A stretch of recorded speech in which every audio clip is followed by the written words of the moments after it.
Welcome to Chillin' 101. We hope this video helps.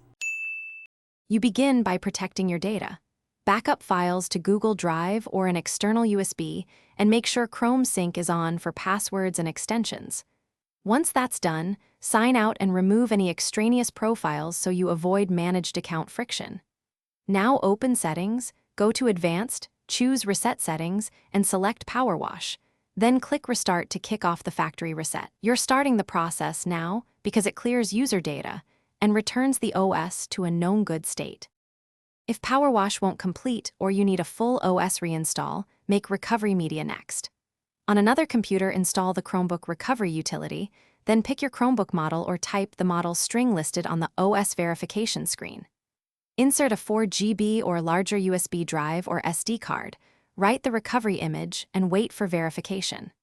Once done, power off the HP, insert the media, and proceed to recovery mode. This gives you a clean system image when Power Wash can't solve the problem. You finish by entering recovery.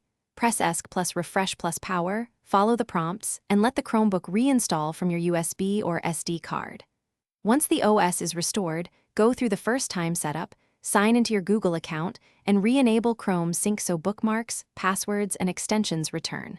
Make sure to install updates and check hardware like Wi-Fi and audio. If something goes wrong, try a different USB. Confirm the recovery media integrity, and verify the HP's firmware Write Protect isn't blocking the process. Thanks for watching. Consider subscribing if we helped you.